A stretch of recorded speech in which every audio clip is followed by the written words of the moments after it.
It should have been live on the air anyway. So we broke my own rule.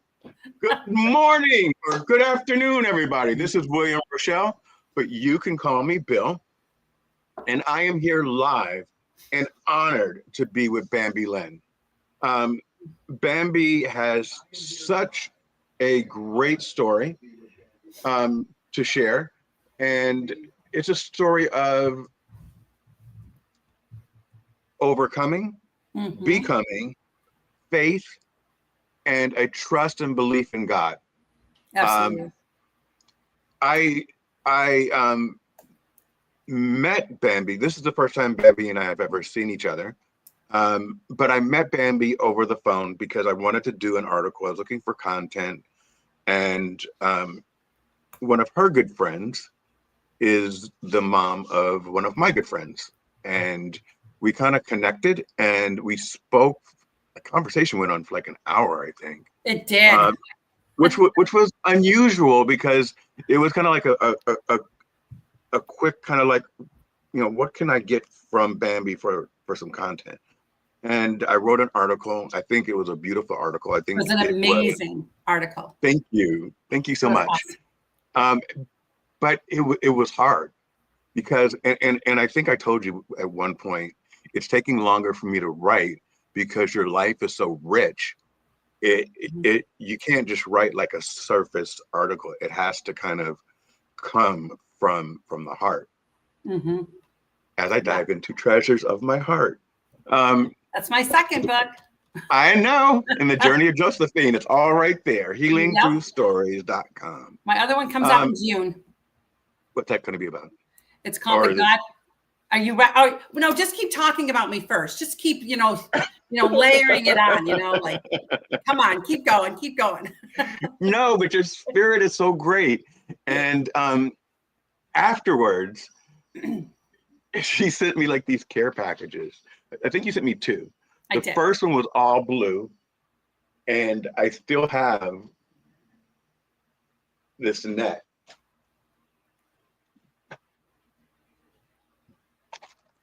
Oh, that's awesome. Yeah. I ate all the blue candies and the gum. And I think there was cereal. Everything was blue. It was so cute. And it was written, it said something out of the blue just to thank you. Yes. And I did an unboxing on it too. So I'll share that video afterwards. So how has life been treating you, Bambi? It's been a journey, of course. And you did get an orange one that says, "Aren't you glad you met me?" or something like that. Yeah. Something, those quirky little things that I come up with in my head. But it was really cute because I was at home by myself and I get this box and I'm like, what is it? And it was like, this is the cutest things.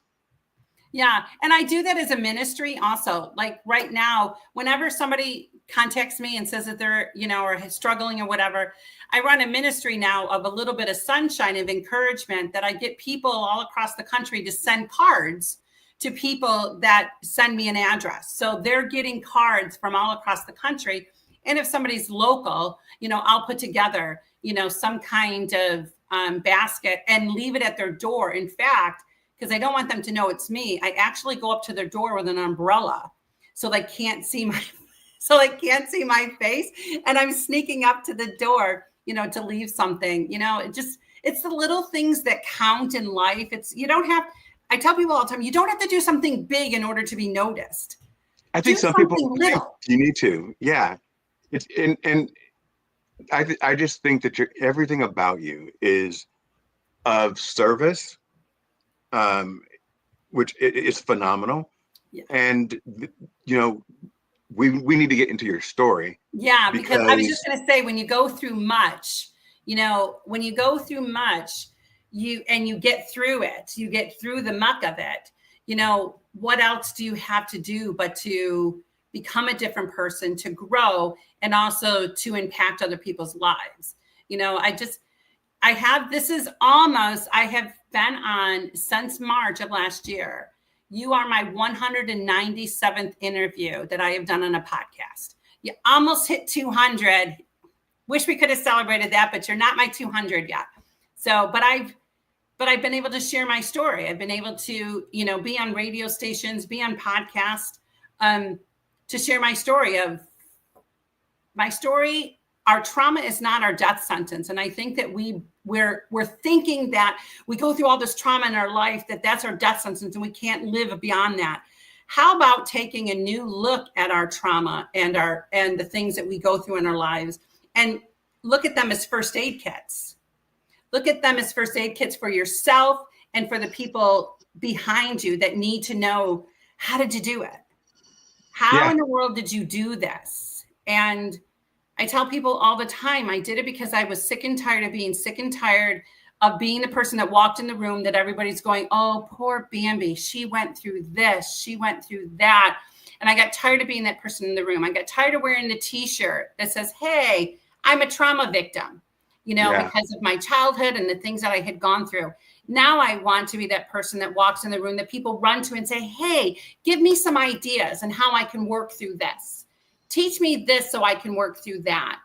Instead of I'm the first aid kit, that walks into the room now. And I think that when that happens in your life, because good and bad run on the same track, and you have to be able to see the good and the bad. In fact, I have a client that I had her make train tracks and then say good and bad runs on the same track. And her homework for the week, was to tell me the bad things that have happened, because we do need to discuss it.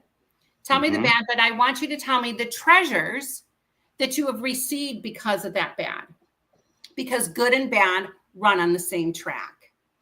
I'm going to remember that forever. Understand that. Powerful to understand that. How were you able to do it without, and maybe you did, was there ever a point where you were bitter? I wasn't bitter, but I was pissed.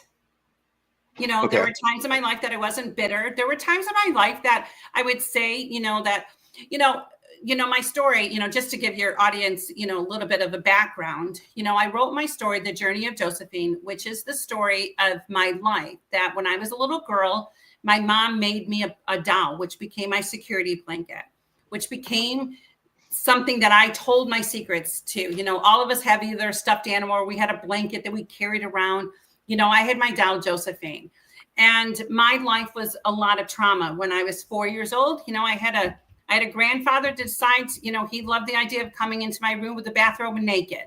I've had a dad that was an alcoholic. I've had 3 different suicide attempts, to end my life, because who's going to care that I'm here? We lived in complete poverty. My parents went back and forth for 10 years. And then after that, my mom raised us kids in poverty. We didn't have a lot.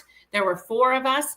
I left home the day after my 16th birthday, and I moved in, with an uncle and my cousins, and he was a sexual predator, and he ended up in prison for 10 years, not because what he did to me, but because what he did to other women.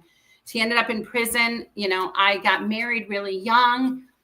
My first husband, decides that other women were, better than me, but I had 4 children under the age of 5 years old to 22 years old.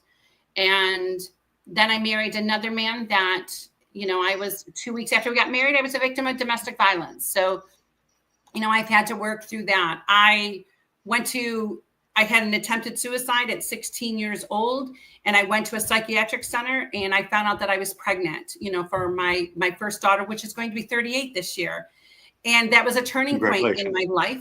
It was a definitely turning point in my life, because that's when I surrendered my life to Christ. That's when I surrendered. And I said, if there's truly a God and you truly are, you truly are real, you need to save me and my baby, and I will honor you, all the days of my life. So that's kind of like, I raised my kids as a single mom. I homeschooled my kids for 27 years. I am a mother of 6 adult children, and I have 13 grandchildren. And one of my precious grandchildren, is playing around in heaven, as part of the great cloud of witnesses. So that's pretty much an overview.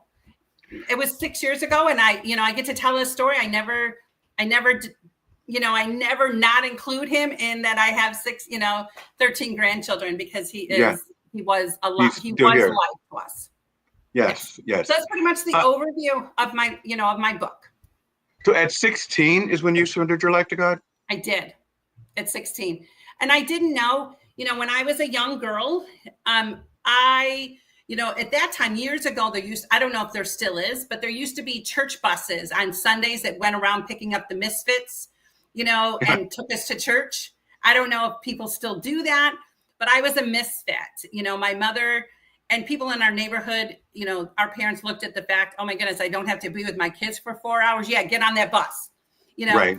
So I knew about Jesus, but I never thought that Jesus was for me, because I wasn't part of the family. I didn't have a church last name, that was part of the family of the church. So I just always thought that I was like this outcast, and Jesus was always looking at me, but he wasn't going to accept me in, because I wasn't a famous name within the church. So at 16, when I surrendered my life, I knew what it meant to be a Christian. I knew what it meant to lay your life down. But mine was totally in desperation. I didn't want them to take my baby, because they told me that people like me don't have babies, and we're going to come up with some options, for you tomorrow. We'll sit down and have some options. People like you, meaning? I was depressed. Nervous breakdown. I'm in a mental institution now with, teenage girls. I wanted to end my life. So let's stop there for a second. Yes. Because there's just a rip run question coming in. The first thing I want to ask you is, at 16, you left home and never went back, right? I did, yes. Why did you leave? It's really funny that you asked that, because every third Sunday of the month, I'm part of an author group, and we write and we read our original works that we have done. This past week, I actually wrote the story of a cake, and the cake was an angel food cake. When I was a young girl, every birthday, my mother made an angel food cake with pistachio pudding and whipped cream, and that was our cake. My 16th birthday, my mother and I, we didn't have a good relationship. I didn't feel loved. I felt like the black sheep of the family. My mother wasn't a hugger. My mother wasn't a words of affirmation person. Looking back, she just, she's just trying to make it, kind of thing. And for my 16th birthday, I said, hey, can I have a party, and can you give me a store-bought cake? I don't want an angel food cake. And she told me no. And for some reason in my mind, that was the last straw for me, because I felt like I wasn't loved. That was the last straw. I had it in my mind that I now was leaving, because if she can't even give me a store-bought cake, for my 16th birthday, I'm not going to stay anymore. I've had enough. And plus I was bullied a lot in high school and in school, mostly because we are poverty stricken and because of my name. So I wanted a new start. So when I called my uncle, he said, absolutely. Yep. You can come, never knowing he had a plan also. And so on my 16th birthday, I had all my stuff packed in 2 garbage bags. And my mother walked out of the kitchen with a store-bought cake. I was like, looking back now, it was white and it had purple flowers and stuff like that. And my mother had said to me, oh, there's no drums, are there, Bambi? And she had said that to me, years behind, when I wanted a pair of Jordache jeans for Christmas, and she bought me a Jordache jumper. Oh my God. Do you remember? Yes. And she bought me this blue jumper, not Jordache jeans, but a blue jumper. And she said Jordache jumper, or it was a Jordache. It was blue and red and it had Jordache on it, but it wasn't a pair of jeans to make my butt look great when I went to school. Okay. If I remember the commercials. You know what Jordache are. Yeah. And so she's made that comment again, said to me, no drums, are there, Bambi? Well, you didn't give me what I wanted, when I was 13 and wanted Jordache jeans. You gave me a jumper. And now you told me you weren't going to give me one, and you make this and you have this cake. so I got in my uncle's car with my garbage bags and went to his house and didn't understand. My uncle, violated me, and my uncle, molested me and abused me sexually. And I didn't go back home because, at that time, the saying goes, you made your bed, you lie in it. How am I going to go back to my mother's house? And so I never returned back. It's interesting. I left at 16 as well. You did? Yeah. And never went back. And I don't want to speak ill of, and I'm of having that time. grace. And, and when I told you that I wrote this blog, this past, for the author group, and I wrote about how I look at that cake differently now today than when I did, then. And as why didn't the cake stop you from, because the cake is what you wanted. Why didn't that stop you from going? Because I was a determined, sarcastic, had the world by the, the balls, so to speak, and I was leaving. Because you had to be. Yeah. You had been bullied. Yep. You didn't feel loved by your mom. So you had created this skin. Yes. And a lot of people don't get that about teenagers, is a lot of that exterior is a wall of protection. Absolutely. So you said now you look at the cake differently. I do look at the cake differently. I see, when I was thinking of something to make, I had an angel food cake in my cupboard, and I only had pistachio pudding, which was like, what the heck? How do I only have pistachio pudding and angel food cake?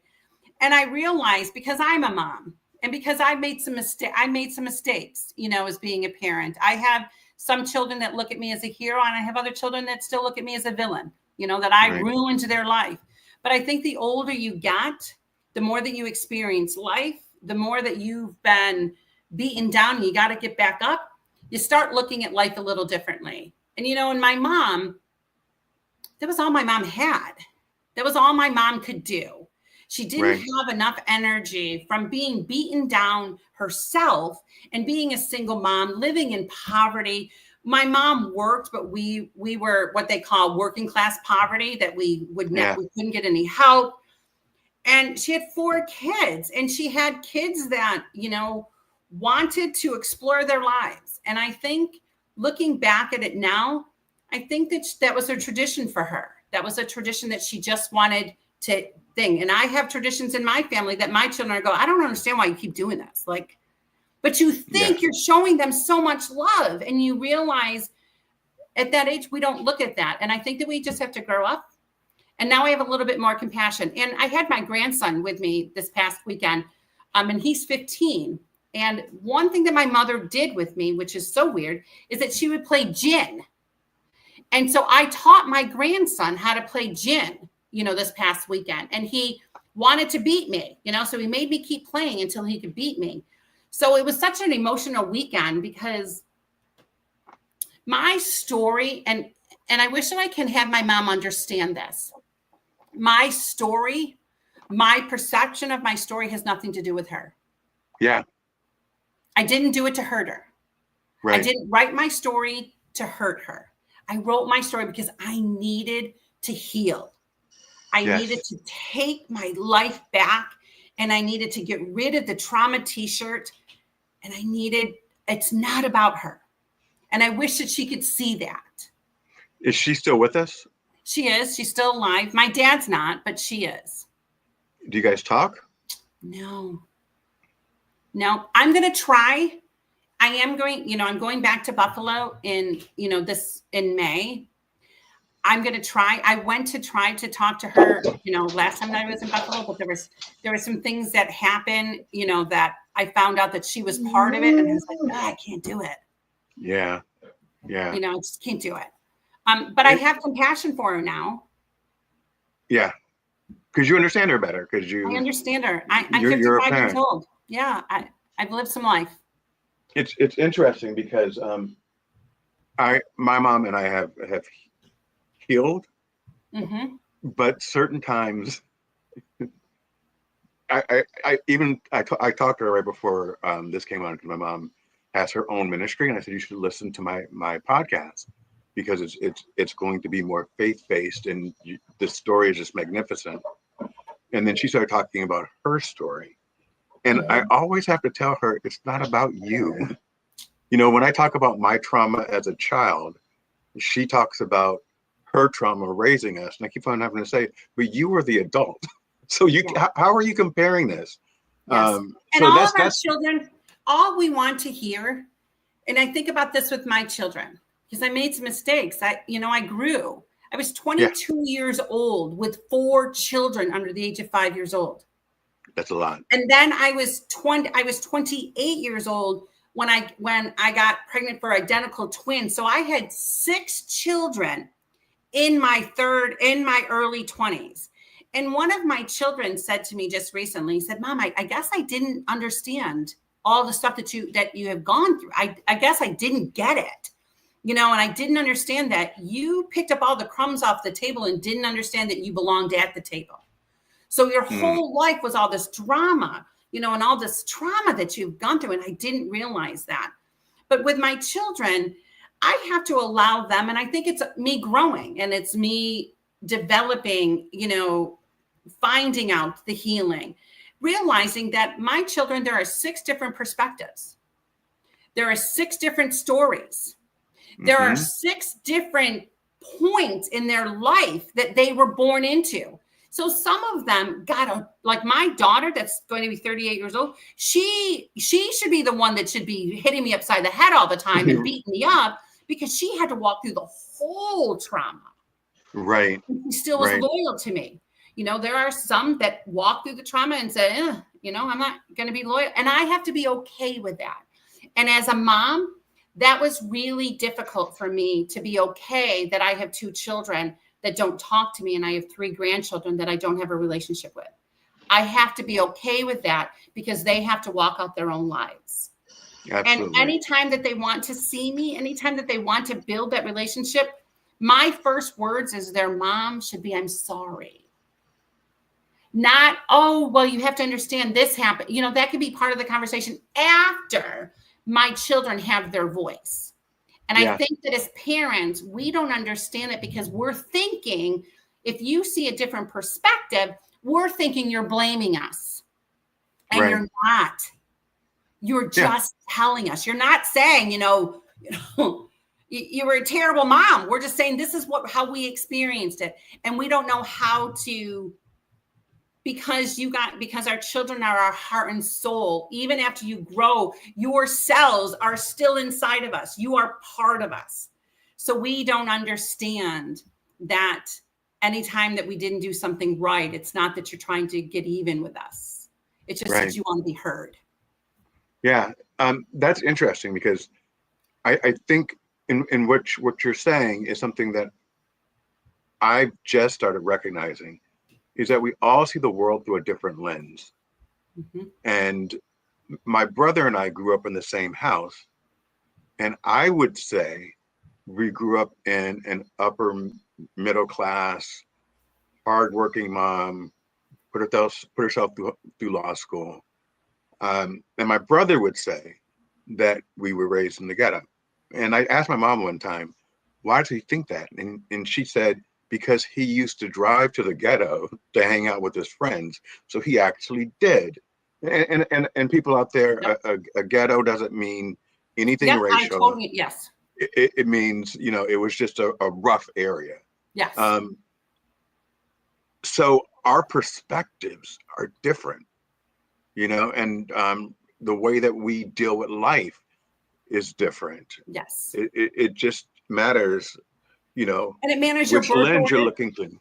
It matters your birth order. It matters when you came in, what stage of life were your parents in and things like that. It all connects. And I think that now, because we're at the age that you're at the age. I'm at the age. Sorry. I'm at the age that we didn't talk about our trauma in our homes. Right. We didn't talk about anything that was happening within our homes. And we were always told, you don't tell our secrets. We now Yep. live in a society today that people are telling their secrets. I think for them, some of it needs to be, like just because your mother gave you, corn and you wanted beans doesn't mean she messed up your life, kind of Right. thing.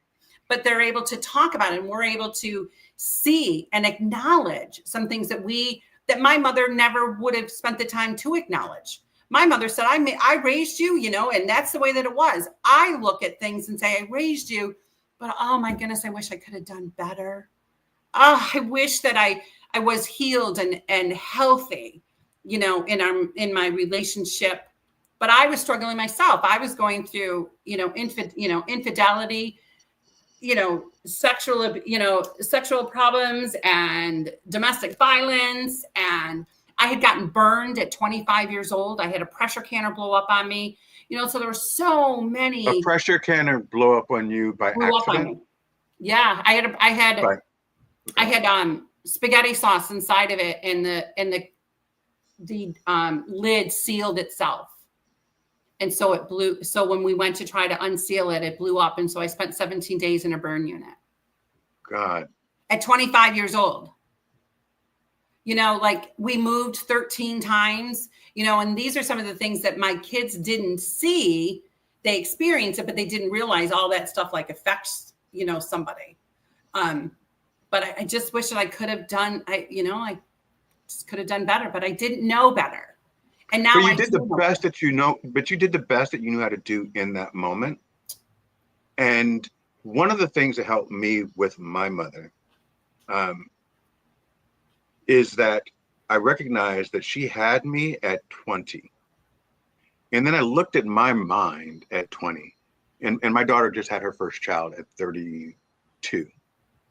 She's a way different parent. Yes. Way different parent. And my mom was similar to you. My dad died when I was 8 from a heroin overdose. So she had, 2 kids by herself, trying to figure out life. And it was just, it wasn't the Brady Bunch household. It wasn't that household that we saw on television in the 70s and 80s, So anyway. But I remind people too, though, in that, William, is that we have to remember that the Brady Bunch was 30 minutes. That they tried to solve. And so I think in that aspect, you look at any of the TV shows, the sitcoms at that time, we were watching them thinking, wow, why is their life so great? Your life and how you were raised is probably about 90% of us. But because we have this idea that this is supposed to happen and that we're supposed to all get along really great. And we're, I tell people too, when you see a mom and you see pictures of a family, that they just had their photos done, you need to know that 10 minutes before that mother was screaming, yelling, and she was saying, don't you dare eat that chocolate. Don't you dare put those socks on. And if you ruin my picture, this is the only picture that I get. It's Mother's Day and you ruin my picture. Then 10 minutes later, there's a picture taken. So we get this preconceived idea that there's this happy family. No, there was something that happened 10 minutes for her to get to this. Yeah. So we can just understand and realize that we're all just living life. We're all just part of this life, and we're trying to figure it out, and we're going to fall and we're going to get back up. We're going to fall and we're going to get back up, and we're going to keep trying again. And what we need to do as a society and as parents and as moms and children, have grace. Yeah, absolutely. Grace. At what age did your children start reading your book or understanding your story? I have some of them that won't read it because they said it was too hard to read, for their mom. It was too hard. Some of the things I had gone through, they're like, Mom, I can't comprehend that my mother is this child. So it was very difficult for them. My oldest daughter, my loyal, faithful teenage pregnancy daughter, she read it and, had book launches for me and, and everything like that. Family members, read it and were really encouraged that I shared it. There were some people that were offended, by it, but Just like I said, I didn't write it. When you for say them. offended by it, do you mean family members that were offended by Yeah, it? they were a little offended by it Okay. because, I told my story, and, and they live in the time that, no, you don't talk about that. They were more offended. It was weird. My family was, but then some of my family members, some of my uncles and aunts and stuff like that, wrote me, bought my book and everything, and said, "You were so brave. We knew Yes. that some of this stuff was going on, and we were trying to help you, and trying to help your mom and things like that, but it was a time that they had their own children too, so they knew some of it. I never told anybody that my grandfather had molested me as a little girl until my grandmother died, but there were other family members that did tell. And for some reason, I held it on my shoulders that if my grandmother would have known that it happened to me, that it would have devastated her. And then where was she going to go? So so your grandfather had done the same thing with other cousins, or yes, and other little girls in the neighborhood. And they told the story. One of them did. Yeah, one of them did tell the story. And so I never, they asked, I never revealed it because I just was she believed? I don't know if she would have believed, but I felt like, what was my the one that told about your grandfather, because a lot of times women tell things and society tends to poo-poo it. So when they did believe, they did believe, because then after we found out years later, because he was my grandfather by, he was not my biological grandfather. He came into the family when I was born. So he wasn't my real grandfather. And I just felt like I wasn't going to tell anybody because, my grandmother had been married to him for a while, and, where was she going to go? The pressure, sometimes people say, did your perpetrator tell you not to tell anybody, or, anything that happens a little bit, but mostly people that have been abused and have been molested as a child, they're not going to tell anything anyhow, whether you threatened them or not, because they're not going to ruin the dynamics of their house. What are they going to do? Well, I'm going to go tell my grandmother. What's that going to do to my grandmother? So we carry that until we become old enough to be able to share it. Nobody had to tell me. Nobody had to threaten me. I wasn't going to ever tell anyhow. And you knew in that moment that it was wrong. I did. I was scared. I was 4 and 5. I was scared. Oh my God. And I just, he just wasn't. And that, and I already was from a home with trauma, because my dad was an alcoholic, and my parents split up over and over again all the time. And, we'd have to go back when he found Jesus again, and then the drinking would start, and then, we would leave, and then we go back, and stuff like that. And I remembered the last time I was 8 years old, the last time that my parents decided they were going to be together. And my mom was outside cleaning out our chairs, because when we were little, liver and mashed potatoes was very popular when we were kids. So popular, or we were forced to eat it. Yeah, that's what it is. So we would my brothers and sisters and I, we cut a hole in the chair and took the whatever, the film out of it, the cushion out of it, so we could shove the liver up in it whenever we were served it. So my mom was outside and she was like cleaning out the chairs. And I said to her, "Mommy, I don't want to go. Please don't make me go. Daddy hasn't changed." And she said, Yes, he has. And you don't understand. I said, "Please, can I just move in with Grandma?" Because my grandmother lived across the street from me. And my mom said, "No." And I said, "Please, he hasn't changed." And my mother slapped me across the face.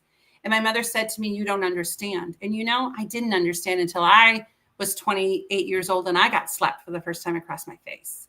I didn't understand what she was going through until I lived 8 years in an abusive situation, because I was trying to make my family work. So I didn't understand that. I didn't understand what she went through until I had to walk it myself. And then when you have to walk it yourself, you realize, wow, she was pretty brave. What happened after 8 years? Finally, the relationship dissolved. I had I had some friends and I that we went on a fast, 22-day fast, and asking God, you know, you need to remove him without me being anywhere present, that it had nothing to do with me. And 22 days later, I was not in the house. There was an incident that happened, and we never returned together. Okay. So All right. it was very volatile, but I didn't, you know, and plus, you know, I'm part of an organization that helps women in transition of, you know, domestic violence. And, you know, in October is Domestic Violence Awareness Month. And they always have these things that says, why does the woman stay? And has all of this thing, why she stays. And I hope to be able to change the narrative of stop asking a woman why she stays and start asking the man, why did he feel he had a right to hit her in the first place? Don't ask a woman why she stayed. Right. Women stay because that's who we are. We're nurturers. We're going to do everything we can do to keep our family together. Don't ask me why I stayed. Ask him why he hit me. Ask him why I had to fear living in my own home with my own children. Yep. I get So it. I hope to change the narrative. Yeah. That's very, very deep. Yeah. And you taught me something, so I will learn that. Going, you know, our stories are different, but they run along parallel tracks. You know, like I told you, my dad died when I was 8, but between 0 and 8, it was a very abusive relationship. You know, between him and my mom. I remember him putting a gun to her head. You know, and this is all before 8 years old. Yeah. And my cousin and I talked about it on Saturday because he's a little bit older than I am, so he can remember more. Mm-hmm. And while we were talking about it, my cousin said, but in his defense, and I don't know if I really wanted to hear it or not, but he said, but in his defense, he was a Vietnam vet, and a lot of them came back messed up from being in Vietnam. All I remember is being 8 years old and thinking it's over.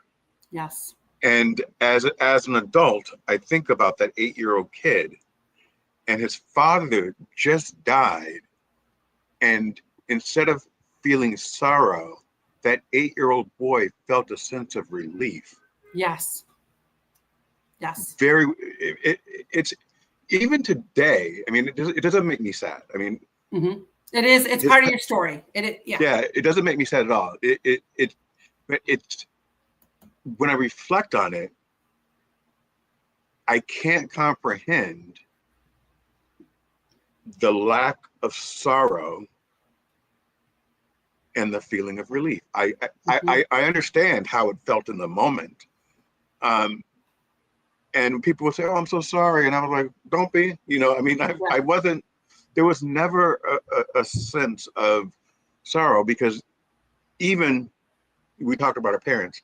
Even though my mom and I had a very tense relationship, at 8 years old, your mom is your best friend.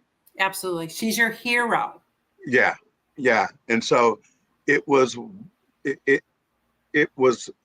me watching the person I look up to the most. Yes. Having a black eye.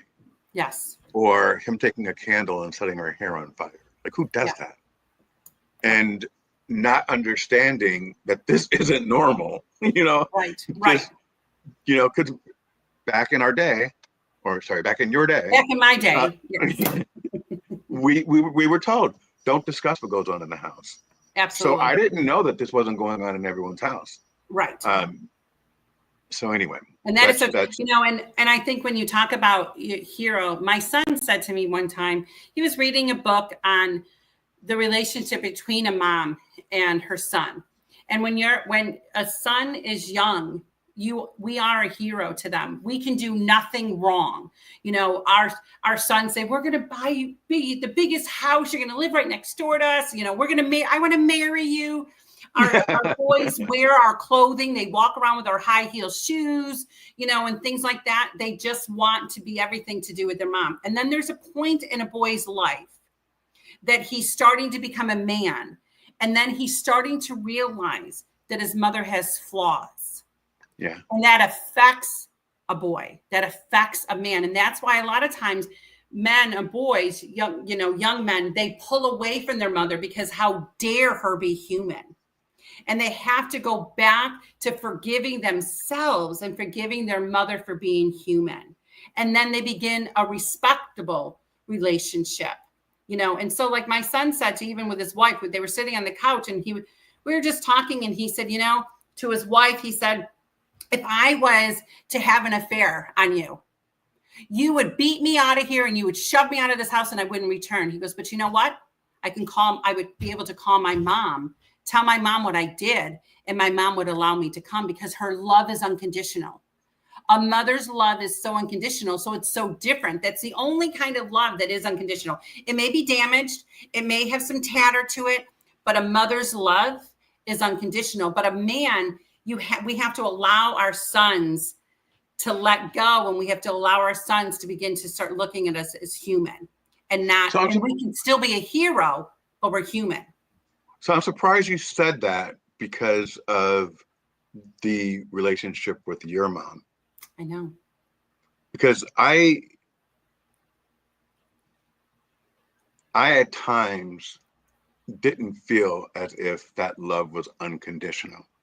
At times I felt there were conditions to it, especially when she became born again.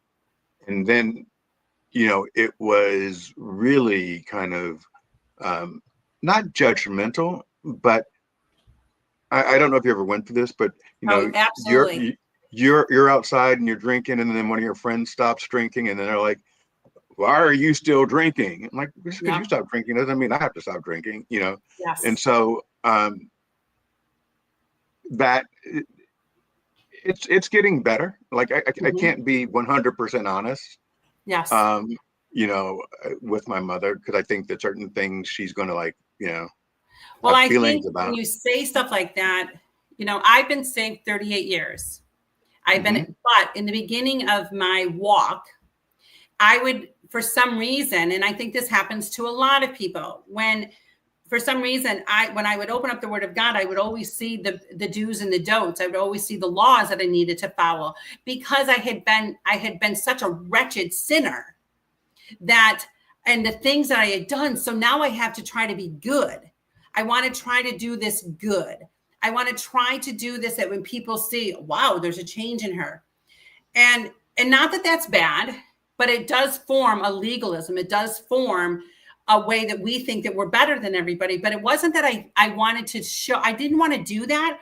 I just loved Jesus so much, and I just wanted him to love me. And I didn't want the baseball bat in the corner of my house to be bopped over my head. And then there comes a time in your walk, hopefully, maybe, there comes a time in your walk, at least for me, that you start looking at scriptures of empathy. And you start seeing Jesus in a way that he said at the bar, and he never said anything. When he went to go see Zacchaeus that was climbed up a tree, a sycamore tree, he didn't say, hey, Zacchaeus, we're going to talk about your money. We're going to talk about what you've done. He said, hey, Zacchaeus, I'm coming to your house. And Zacchaeus had a conversation and a relationship with him that Zacchaeus was willing to give away all of the money that he had stolen from everybody. When Jesus was at the well with the woman at the well, he says, oh yeah, I know the man that you're with is not your husband. He didn't say, you slut, you whore, you're never going to be able to go into church. The church isn't going to accept you because you have all these husbands and your husband's not, the guy that you're with is not your husband. He just said, you know what? I'm here to give you living water. And it touched her in a way that she ran into the town and told everybody, there's a man at the well that he's giving living water, and he transformed my life. But I think that happens the more that we realize that life didn't turn out the way that I thought it was going to turn out. I got married at 18. The guy adopted my daughter. I thought that, I was a born again Christian. He was a Christian. He came from the church that I was a church bus kid from. I thought that we were going to be a family that was going to go to church Sunday night, Wednesday, and we were going to, sing Kumbaya the rest of my life. And then I was going to grow old with him and sit on the front porch. And life didn't happen that way. So then I'm like, oh my goodness. And then I get married again to another Christian guy that decides 2 weeks after we get married that he starts hitting me. And so Christianity didn't work out. Then I have children that don't look at me as a villain in their life. I've had some hard knocks of things that have happened. So how can I stick? So when I found grace, when I found Christ as grace, and that no matter what I did, no matter what I did wrong, right, or indifferent, he still loved me because he sent his son to die for me. That's it. I don't have to do anything. And that's what people don't understand. Christianity isn't about you doing a darn thing. It has nothing to do with what you can do. It's all what has already happened. That God sent his only begotten son. That I can go to the cross and I can lay it all down on the burdens and all the cross. And when God looks at me and I fail, he said, you know what, baby, I see you through the eyes of the cross. I don't see. I just want you to renew your mind so that you understand that I love you unconditionally, that I love you with an everlasting love. When you get that, when you understand that, your walk changes tremendously. And then you see people where they're at. Powerful. And meet them at the table. So how do you feel, since we're on this subject, in my opinion, we all have opinions, right? You be you, I'll be me. There's a sector, and I don't know if that's the right word or not, that uses the Bible as a shield instead of a door. And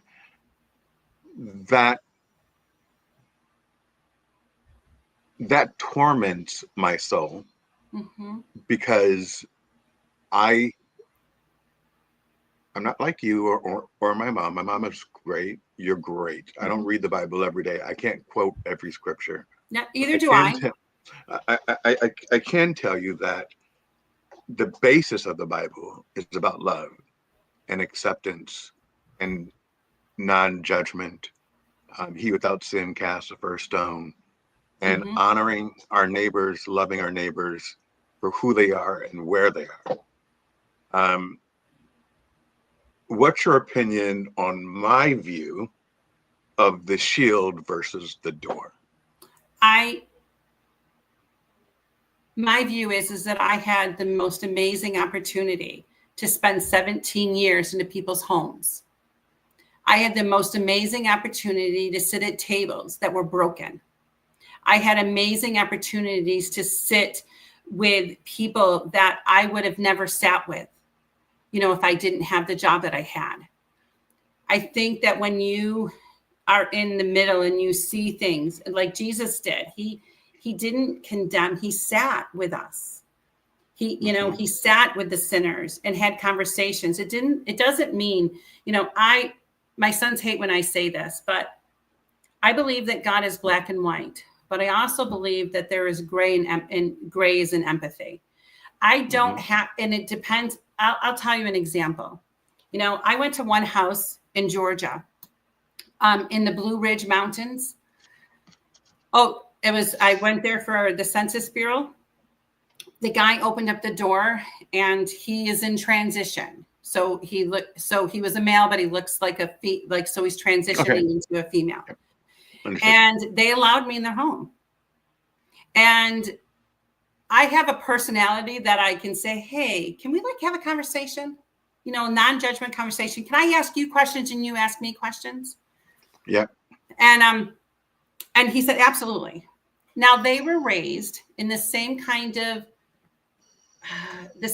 group that I was raised. I was raised within a very strict, fundamental Baptist home. I homeschooled my kids. I made my own bread, that kind of thing that's in your head. You only save sex for marriage. You courtship, you court, you're in church 3-4 times a week. And that's how they were raised also. Okay. And they had never been with anybody else but themselves. They had been married 8 years, and they have a daughter. So it was originally a man and a woman. Correct. And now a woman and a woman. Now it's going to be, yes. So they have a child, and 4 years into their relationship, it's hard to, he decides to tell his wife that he wants to be a female, and he's going to start the transitioning from being a female. And I said, well, how'd you feel? And she said, I had to leave.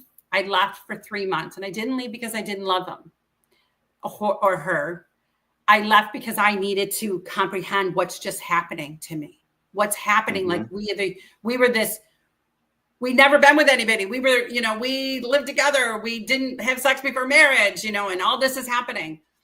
And she said, she went to her parents, and her parents said to her, you know what? We love you.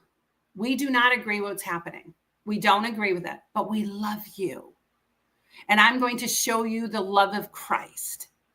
I don't have to agree, but I also don't have to condemn you. I also don't have to be arrogant enough to think that, but by the grace of God go I. And I want you to know that we will walk beside you through this. Nice. Now, his parents had a totally different view. Freaked out, won't talk to him, won't have anything to do with him. And he looked at me and he said, Miss Bambi, what would you do? And I'm like bawling now. Like now I'm bawling because now I'm thinking my whole life and the congregation and the neighborhoods and the people the community that we were part of. I'm thinking, what in the world? And I thank God that it's been something that I had already gone through a lot of this for 15 years of going to people's homes. And I said, I have to tell you, and I'll be honest with you, that if you were my son 15 years ago, I would have cast you out. I would have said, no, that's not what the Bible says. And that, no, we cannot allow that. I mean, I cast people out of my house that thought that they were going to bring beer to my house. You're not bringing beer. I said, I couldn't do that. I said, but I'm going to tell you now, I don't agree with what's happening, but I don't understand it all.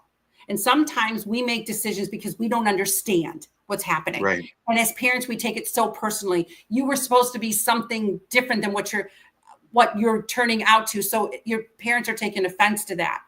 And I said, we have to work it out. Sometimes our initial reaction is, what do you, and we're just quoting verses and we're just don't, but then we calm down and we begin to start seeing you as our child.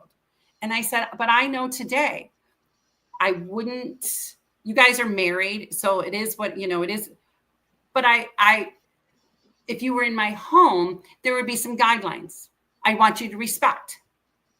In my home, this is your lifestyle and I love you, but there would be some things, some boundaries and he said, and he starts crying. She starts crying. She goes, that's all I wanted to hear. I didn't want my parents to think that it was okay because it's my life. I just wanted to hear the love of Jesus that they had taught me my whole entire life.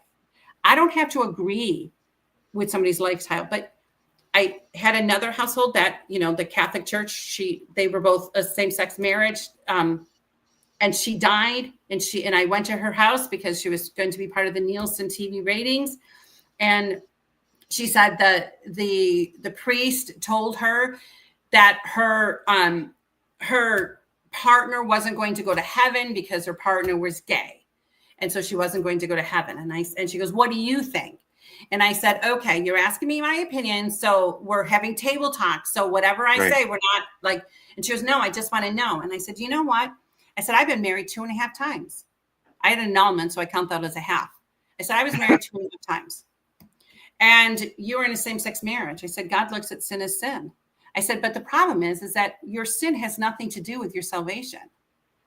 And that's what they're saying. You're adding sin to your salvation when the Bible tells us that if you call upon the Lord Jesus Christ, you are saved. You are saved. If you believe on the Lord Jesus Christ, you shall be saved. If you believe in what he has done for you, you are saved. And then it's kind of a marriage that happens. And then when this marriage happens between you and Jesus, in a way, I'm just using, if you have this marriage, you will do things with your partner because you love your partner. So if the word of God and the word of God says that homosexuality is a sin, just as what it is, but it's how we present it. And it's how I like condemn you and damn you, that what right do I have? And I looked at her and I said, I've had 2 husbands and I have fallen short. I've slept with more men than one, like, so I have fallen short, but where I have fallen short, Jesus comes up. And she's like, nobody has ever said that to me. Is there any sin that's greater than the next? The only sin that is greater than is denying the Holy Spirit. No. Yeah. Yeah. So if we are going to compare, like, because, years ago, we used to say, you tell me, oh, we think, that Mother Teresa is going to heaven because, she's helped all these people, so yeah, she definitely is going to heaven. But then you have the next person go, oh, well, I'm one up on you. This person has done this and this and this, because then you're making it about your works. You're making it about you, when salvation has nothing to do with you. It has to do with Christ did at the cross of Calvary. And let him take care of it. Let him deal with it. Let him deal with it. We're trying to hang on to the hem of our garment, his garment. And we're trying to hang on for dear life. Because if we make it about me and we make it about the things that I do good, then that's not salvation. That's just me thinking that I'm going to get to heaven because I'm such a good person. Right. But then I have to compare myself over and over again to somebody. To somebody else. And say, well, you can look at me and go, Bambi, well, you don't do that, but I do this. So now we're in this comparison. But how about if we stop the comparison and we just do what the Bible says, that it says, if you believe on the Lord Jesus Christ, thou shalt be saved. And for God so loved the world that he gave his only begotten son, that whosoever believeth in him shall not perish, but have everlasting life. Let God deal with the things that of this world. Let God deal with the things that people are doing or not doing. Let him deal with it, because he can deal with it so much better, because he deals with it with the blood of Jesus. Such a better way of looking life. You are good. You are really, really good. I feel like I got the Holy Spirit up in here. Here. I love, I just want people to be set free and understand that, like we all have sinned. The Bible tells us we all have sinned, come short of the glory of God. Every single one of us have sinned and we have come short. So every time that I think that I'm going to be able to go to God and say, well, I've done this, I've fallen short. But the moment that I come to him and he says, Jesus has covered it, Bambi. Jesus, he paid it all. All to him I owe. That's it. Then I don't have to be perfect.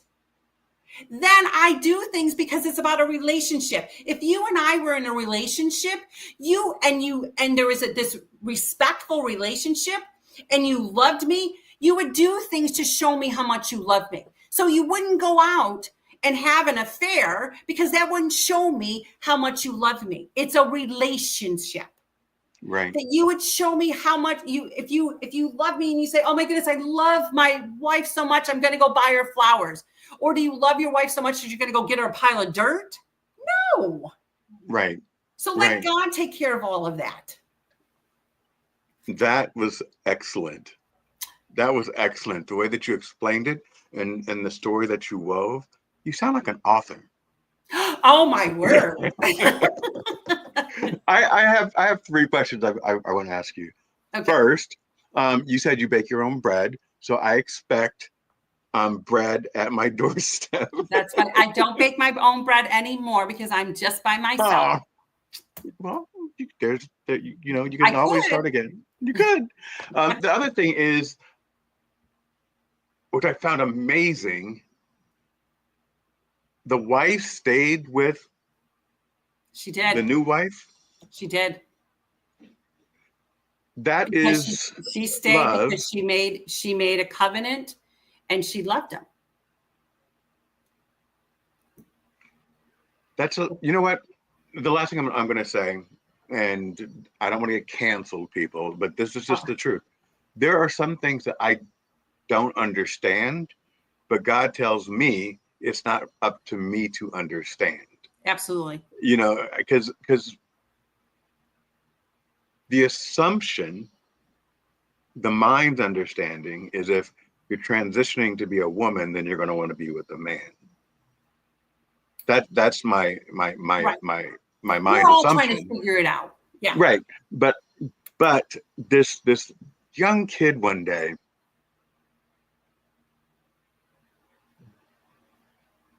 well, I'm just going to say it. This one kid one day, I texted him. He worked for me, and he asked me a question, and I said, I'm sitting here at the vet with Bruno, and there's someone sitting across from me. I don't know if it's a man or a woman. And he said, it's whoever they want to be, and you need to mind your business. Mm-hmm. And I was like, damn, these little kids are more evolved than we are.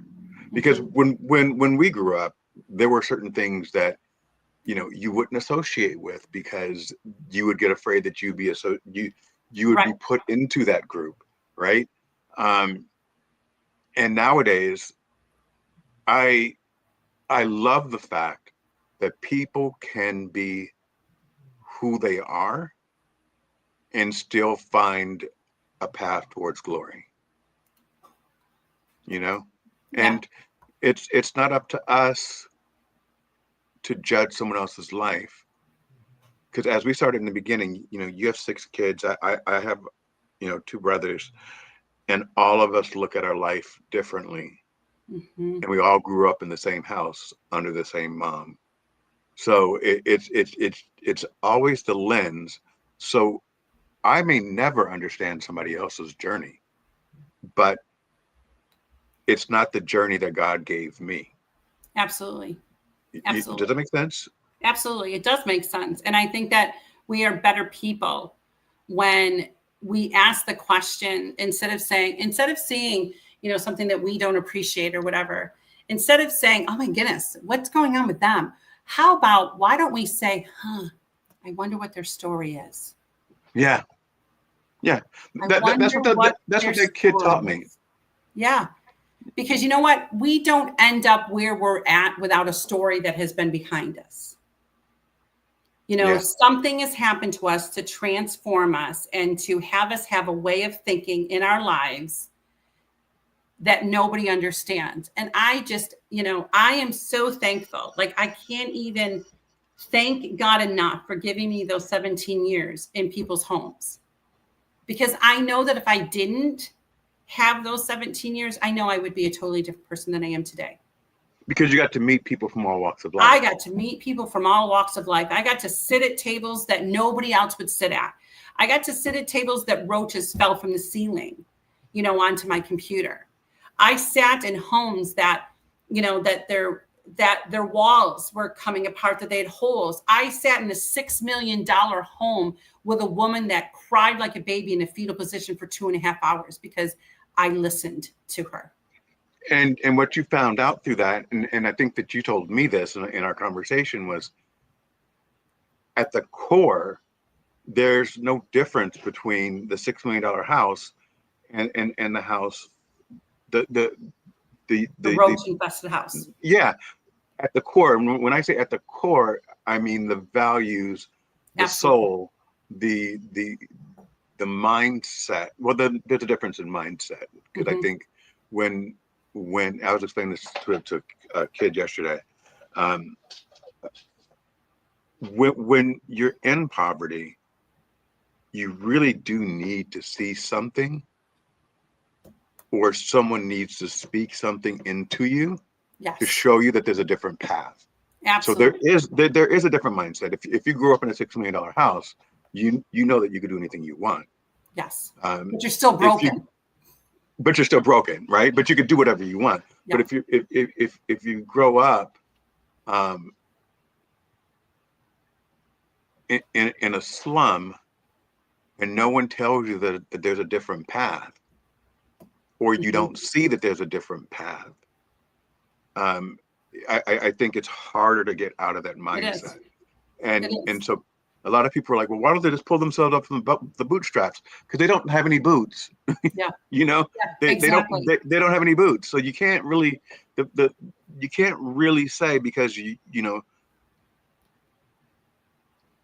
your life turned out this way, that everybody's life should turn out that way, Right. and everyone else is making bad choices. No, that they're making the choices that they understand. Absolutely. You And know, that's why my, you know, my vision, that's why, you know, everything that I do is, you know, is representing healing through stories. You know, that's why my website is healing through stories. That's why stories are so important to me. That's why, you know, um my life coaching you know, opportunities is healing through your story, finding your purpose. You know, because until we sit at the table and start sharing our stories, culture wise, demographic wise, you know, everything financially wise, until we can sit at the table and meet each other where we're at and know that we are defined by our story. But my story, but just like you and I grew up in poverty. I grew up, you know, I have a 10th grade education, you know, but I've had the opportunity to write 3 books and homeschool my kids for 27 years. You know, I made decisions and I continue to make those decisions, you know, to lead me to the path. And I wish that I wish that I was so much smarter than I am, you know, that I could figure out all this marketing and promoting crap that you got to figure out. But, you know, I'm learning. But there, you know, I tell people too, one of the best things for somebody to do, you know, that want to start getting out of, you know, their way and start getting out of their trauma, read memoirs. Read as many memoirs as you can. One of the greatest memoirs that I have read that now in past, that's like probably the top 3, was Viola Davis's. Oh really. my word. What that woman went through, what her family went through, what she endured. And she tells a part in the book that she was in counseling, and her counselor said, Viola, that 8-year-old little girl already survived. She already went through everything that she needed to go through to get to you for where you are today. Stop going back to that 8-year-old little girl and start living your life that she designed for you to live, because she endured. And Wow. what an incredible thing to say. Stop having us go back to that 8-year-old little boy. Stop going back to that 4-year-old little girl, and start just going forward, because that little girl's already survived all that. Yeah. That we've accomplished what we've accomplished because that 8-year-old boy already went through it. And if we could realize that our lives, you know, that's why I continue to say our lives are not our death sentence. They are our first aid kit. I don't have to live there anymore. Now what am I Preach, going to do with Bambi. the tools? Go ahead. Yeah, just do that. You're for, and we haven't even talked about your books yet. I know. I'm sorry. No. This has been phenomenal. Oh, Because that's the purpose of my podcast, is conversations mhm. and understanding stories. And I truly believe that when we share our realities, Yeah, not our Instagram versions of ourselves or my polished LinkedIn version, yeah, but just our real selves, someone out there is going to hear it and they're going to say, you know what? I learned how to overcome based on this conversation today, yes, based on absolutely. this conversation. So you've You already know, the told me about greatest tools I want to tell, you know, like I love metaphors. You know, metaphors are like my favorite thing, because you learn so much from metaphors from nature. In fact, I even tell my clients one of their weeks is that they have to look for metaphors within nature and tell me how if you look at the story of the oyster has absolutely nothing inside of the oyster until the oyster has gone through something, until the parasites have tried to eat and try to get inside of the oyster and try to get into the shell. The oyster has to go through the hurricanes and the wind and the crashing in order for it to, you know, create what it was meant to create, what was inside of it. But it only gets what was inside of it if it's gone through some turmoil, and that is a pearl. So just know that your audience I want to, you know, end this also with your audience knowing that there is a pearl that is being developed, that is being created through all of your storms, through all of your trauma, through everything that you're going through the valleys that you have to walk through the hurt and the pain and the brokenness of your life. There is something that is being formed for you to understand and to know that this life is going to be over, but you've got a pearl out of it. And understand that you get this amazing pearl, and know that no matter what has happened to you in your life, when a butterfly lands on a milkweed and lays an egg, that butterfly is laying the egg of a butterfly. Just because it comes out looking like a caterpillar and has to go through some stuff doesn't mean it wasn't a butterfly. Just because you have gone through things in your life, and the Bible tells us that he has fearfully and wonderfully made us in the image of him, and he has called us forth, and he has called me by name, and he has brought destiny and purpose into my life. But that doesn't mean that there's not a time that I'm going to walk and I'm going to crawl like a caterpillar, because a caterpillar doesn't understand what his destiny is. He was born for goodness. He was born for destiny, because he was born in it. He was born a butterfly, but then he's got to go inside of that chrysalis, that dark, dark moment in our lives. And I know that there are people, your audience. I know that some of them have gone through some dark, dark moments of their lives, and they feel like they're in this cocoon and they can't get out. But what's happening when you're inside that cocoon, you're being reminded over and over again, you're a butterfly. You're a butterfly. You're a butterfly. And the moment that you know and you get it, that you are a butterfly, you emerge. You emerge with your purpose and the plan and the destiny that you were always created to have. But always remember, we are butterflies. Doesn't change just because life happens. And if your audience is in a valley, know that the valley is where there's nourishment. Know that in the valley, that's where the river are. That's where the river is. Know that when you're in the valley, that's where the lush grass is for you to lay your head. When you're in the valley, that's where the fruit trees are, because the valley is preparing you for the journey up the mountain. You have to be prepared inside of the valley in order for you to be able to climb up that mountain. So if you're in a valley right now, it's okay. It's okay, because you're getting nourishment, because you got a big climb to get up to that horizon and to say, and have that mountaintop experience. But when you get to that mountaintop experience, I want you to look down, and I want you to see how far you have come. I want you to look at your nails that have dug in the sand and the dirt that's stuck inside your nails. And I want you to look at the bruised knees that you have been through. And I want you to rejoice that you have gone through the valley and you've had to walk to the hill. And I want you to look out to that and count it all joy for everything that you have been through, because now you've made it to the mountain. And I just hope that this time that there are people that are part of your audience that understand that everything that they're going through, it's not going to last forever. It's only a moment. It's a moment. We only live a moment once. You and I have given each other an hour and 13 minutes of our moments. We have given it to each other. This moment will never be again. And know that if you're in a dark place, it's only for a moment. I think this is beautiful. Do you have time to talk about Josephine in Treasures? Sure, I do. My darling Josephine. This is my memoir. This is the story of my life. This is where you will learn, that I didn't get angry. I just continued to develop into who I am today. This book has helped so many people.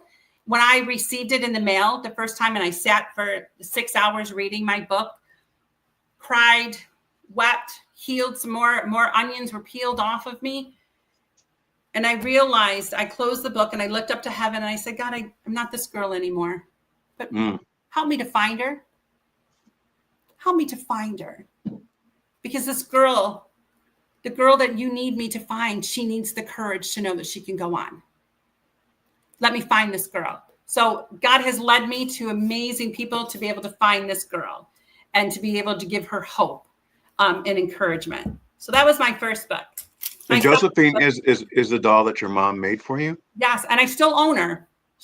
My daughter just antiqued this picture, but yeah, I still own Josephine. Okay. She's 47, everyone 48 years old. Then I wrote the Treasures of My Heart, which this is about the fact is that when we go through storms in our lives, sometimes we forget the treasures that we get because of the storm. You only get it in the midst of the storm. It's kind of like when the California fires take place. The only time that the fire poppy shows up is after the fire happens.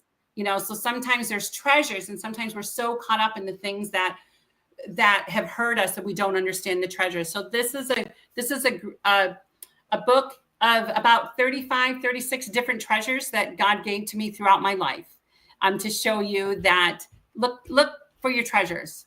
Don't always look at the storm, look through the treasures. My third book comes out in June, and it is titled The God Who Sees. And it is about, there are 32 different women that I've taken from the Bible, and I've made them more relatable today. I've made them so that women would know that they have not been forgotten, they have not been left behind, and that God has a plan and a purpose for their life. The God Who Sees comes from the story of Hagar, and Hagar was the concubine of Abraham that had the son Ishmael, and Sarah got mad and threw her into the desert, and she's sitting in the desert wondering what's going to happen to her as a single mom. What in the world's going to happen to her? She's got the son, she's been thrown out, she has no money, she has nothing, and she has the opportunity to name God, because the Bible tells us that she said he is the God who sees, that he saw her in her darkest moment of her life, and he saw her, and he took care of her, and he gave her a purpose and a plan for her life. So that's where the title of the book comes from, The God Who Sees. So there's 32 different women that I have taken on a journey, and some of them, and they're made for today, like the story of Eve.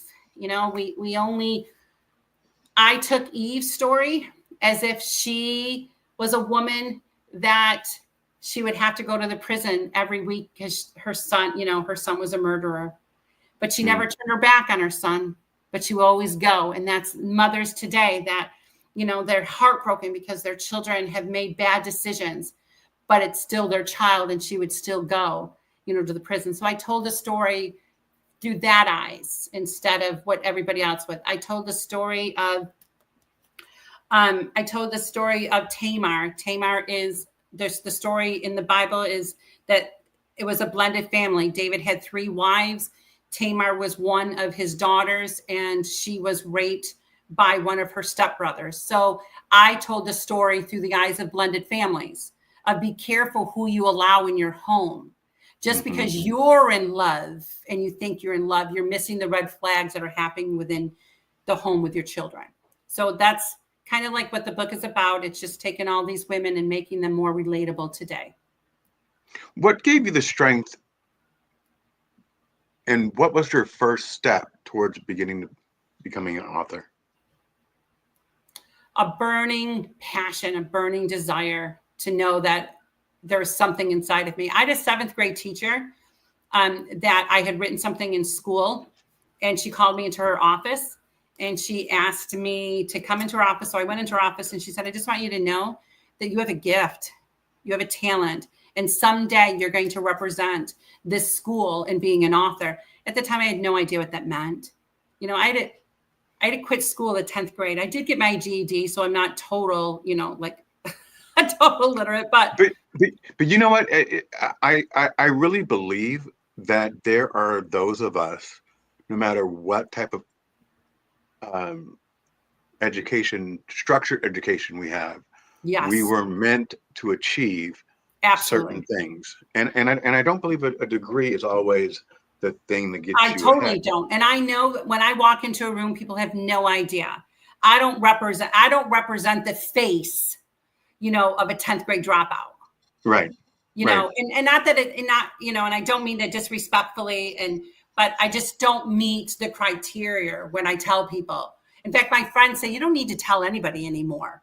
Like, I think it's good that it's shared, because there's someone out there that says, I can't do it because I didn't get my bachelor's. And no, you can do it. You just need to absolutely. believe in yourself and know Absolutely. that God has put that in you, and you can do Absolutely. anything you want. And, you know, when I was like 27, 28 years old, I had a dream that I was asked to give my testimony. I was asked to talk about my life. And I walked out onto a podium and I looked out to the audience, and the audience, there was a stench to it. And there were people in the audience that looked ragged. They looked homeless. They just looked dirty. And there were words written across their chests that said unloved, hated, unforgiven. And I started sharing my testimony. I started sharing my life. And as I started sharing, I saw the room begin to start changing. I saw the smell of the room started smelling like lilacs, because I love lilacs. And so it started smelling like lilacs, the fragrance. And then their clothing started changing, and they were more dignified and looked showered. And they had new words written across their chests: beloved, loved, forgiven, set free. And that was when I was 28 years old, between 27 and 28 years old. And I know, you know, I didn't like the idea that I lost my job. I don't like the idea that, you know, I'm living on some of my 401k. It's not my plan. But I knew that it was time to do something, because I saw this opportunity that God was opening up doors for me to be on podcasts. What person, after a year I've been doing this, I've been almost 200 podcasts. That doesn't happen, you know, but he continues to open those doors for me to share my dream. And I can see my dream, you know, coming forth. Manifesting. And that's where also my books have come from. You know, like I wanted to write a book, and every January, my birthday's January 8th, and I would go to a beach or I would go to water, and I'd say, God, is it now time for me to write my story? And every year it was no. You know, every single year. And I said, can I just have the first sentence? If I have the first sentence, you know, I can write it.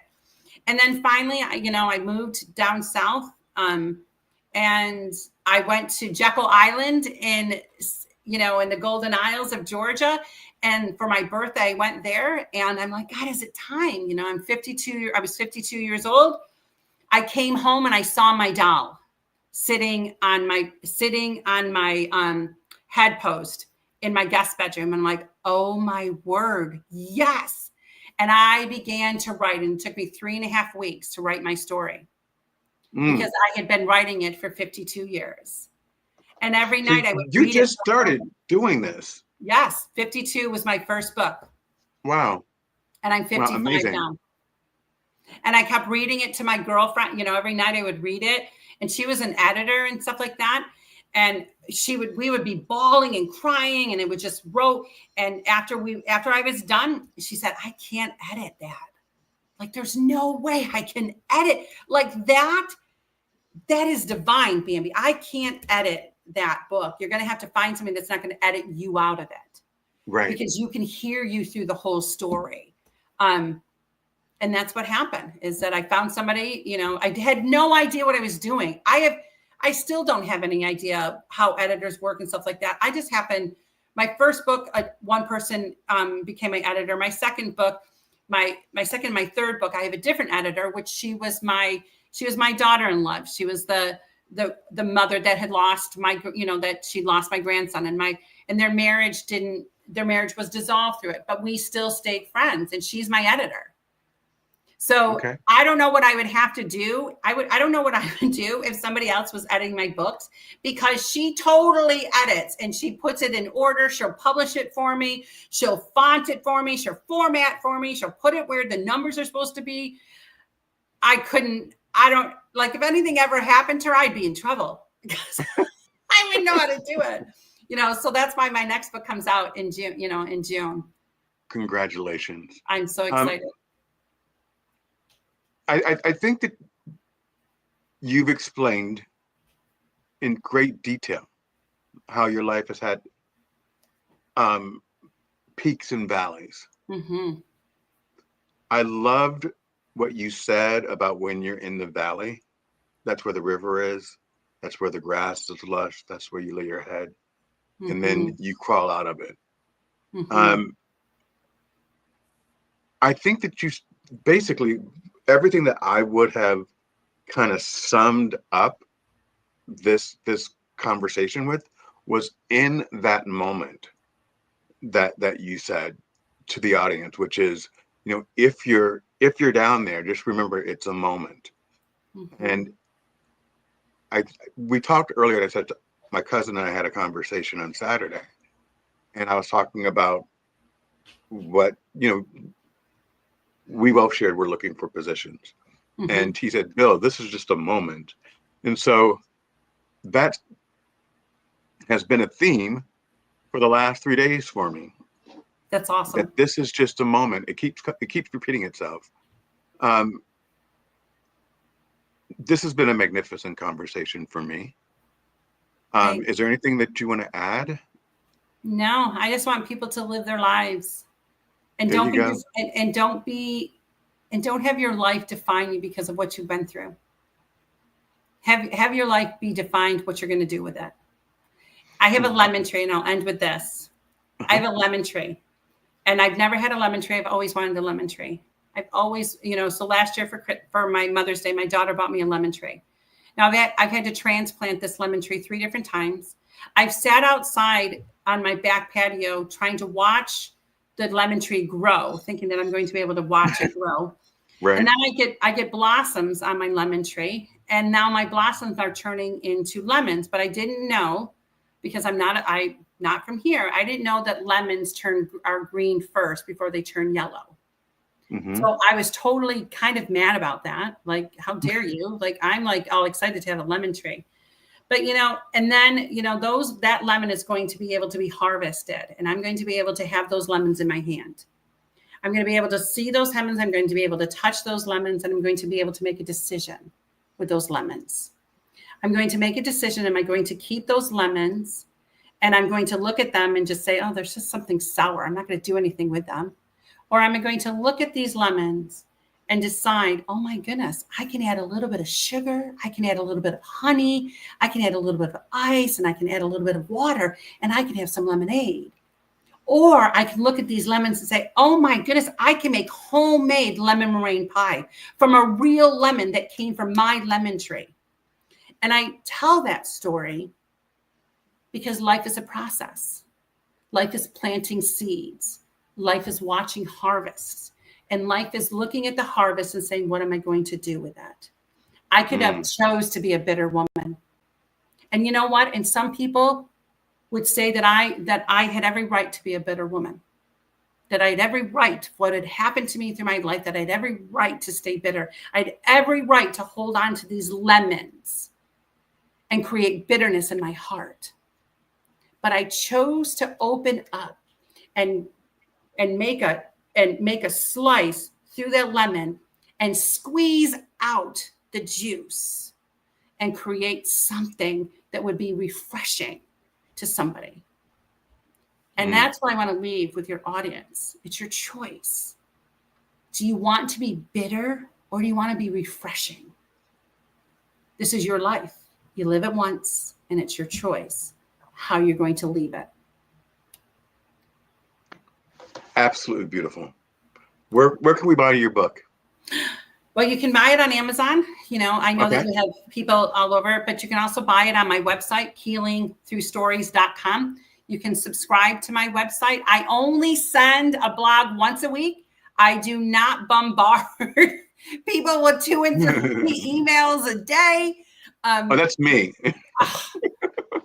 Oh, my word. Yes.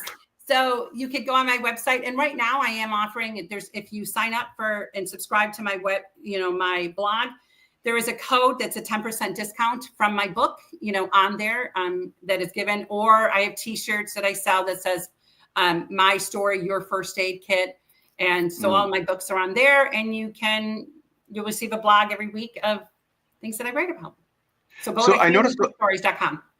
I noticed on healingstories.com that you also have a link that says podcast. So I put are all you of doing my your podcasts. own? Okay, so you're not doing your own podcast. No, it's just that so everybody. So once you give me my this link to this, I will put it on mine so that people could go and listen to the podcast that that I've been Been on. on. Not all of them, because not all of them give me links, but I think there's like 58 of them now, right now. Okay, I'll send you the YouTube link for this one. Absolutely. It might be easier than the LinkedIn link. Yes. What are you doing for Easter? I haven't decided yet because I'm heading back to Buffalo in May. So I'm trying to think, and then I'm heading to Alaska in July. My dear daughter is moving. Her and her husband are going to be stationed now in Alaska. So the military right now is behind on their unpacking people up. So she's driving the U-Haul, her and her husband, and I'm driving my two grandchildren to Alaska. It's like almost 5,000 miles. Let that sink in. I am. I'm so stupid. I didn't realize you could drive to Alaska, but that's a whole different story. Yeah, you have to go through Canada. Yeah, I figured that part out. But yeah. Anyway, I hear Alaska's beautiful. It is beautiful. I don't know, I am excited, because I thought that, when I found out that she left, I spent 2 days in a fetal position crying my eyes out because now I've lost my best friend that I moved to here for, and now she's leaving. But then I get the opportunity, to be able to drive my grandchildren, through our country, to see the beautiful country that we live in. And then I get to go to Alaska and I get to go to the Arctic Circle and, I get to see a moose, hopefully. So yeah. I'm speaking.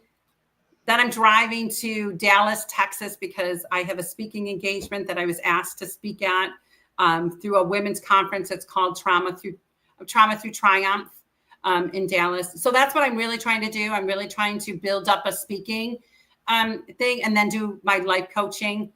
And so I'm hoping that I won't have to take any more money out of my 401k to live next year, but I'm at the point that I really, and I don't want this to sound, but I'm at a point that I can't get a job because I'm really working at this.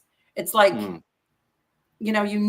you're at this is your calling. Yes. Yeah. So I'm working on that. So I'm just hoping that, it all works out. I've been on enough podcasts. I did a podcast yesterday for Amazon Prime and Roku and Google. What?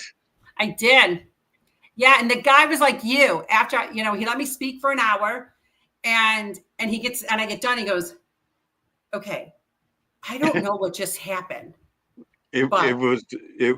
Honestly, I was enthralled, and I'm supposed to be like the question. I'm supposed to be the host, and it was just magnificent.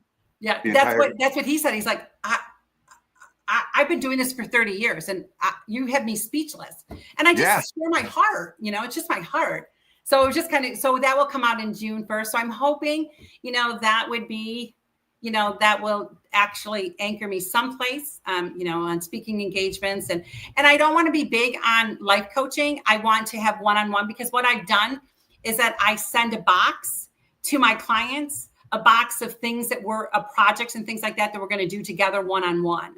So I don't want to, I'm not one of those ones that are saying, oh my goodness, I got to make $12,000 a year, a month. And, I want that one-on-one connection. I want them to, and I priced mine at a point that I knew that single moms, could do it. I priced mine, for an 8-week program, it's $240 because I wanted the single moms, to be able to say, oh my goodness, I can afford $25 a week.